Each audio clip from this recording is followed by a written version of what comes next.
Gasofast active জিরা quick relief from acidity and gas. সবাই জানেন, টিভিতে অ্যাড আসে যে গ্যাসোফাস্ট ব্যবহার করা হয় অ্যাসিডিটি আর গ্যাস থেকে রিলিফ পাওয়ার জন্য। 1 গ্লাস জলের মধ্যে একটা স্যাচেট মিশাতে হয়, আর এগুলি গুলে যাওয়ার পরে সেই জলটা খেতে হয়। তো মনে রাখবেন, এই যে গ্যাসোফাস্ট অ্যাক্টিভ জিরা, এটা তৈরি করে ম্যানকাইন্ড কোম্পানি।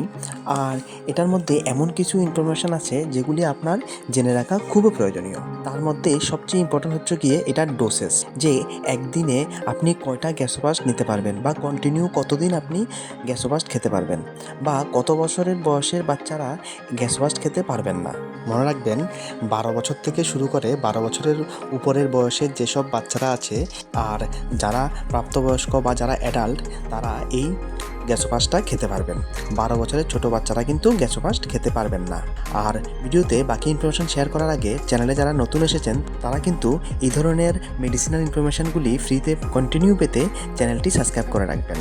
ঠিক আছে বন্ধুরা, তো বাকি ইনফরমেশনগুলি শেয়ার করে দিই। তো মনে রাখবেন, একদিনে আপনি কিন্তু 3 স্যাচেটের বেশি গ্যাসোফাস্ট খেতে পারবেন না।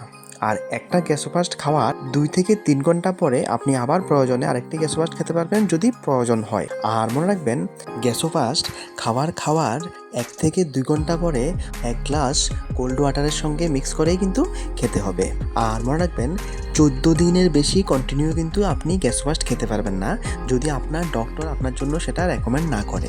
আর মনে রাখবেন, যদি কারোর লিভার প্রবলেম বা কিডনি প্রবলেম বা হার্টের সমস্যা বা হাই ব্লাড প্রেশার থাকে, তাহলে কিন্তু গ্যাসোফাস্ট খেতে পারবেন না। মনে রাখবেন, প্রেগনেন্ট উমেন আর যারা বাচ্চাকে বুকের দুধ খাওয়ায়, এই ধরনের মহিলা গ্যাসোফাস্ট ব্যবহার করার আগে কিন্তু ডক্টরের পরামর্শ অবশ্যই নেবেন।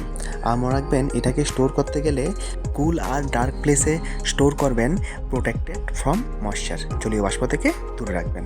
ঠিক আছে বন্ধুরা, এই ভিডিওতে অতটুকুই। ইনফরমেশনগুলি ভালো লাগলে ভিডিওটিকে একটি লাইক অবশ্যই দেবেন। ধন্যবাদ ভিডিওটি দেখার জন্য।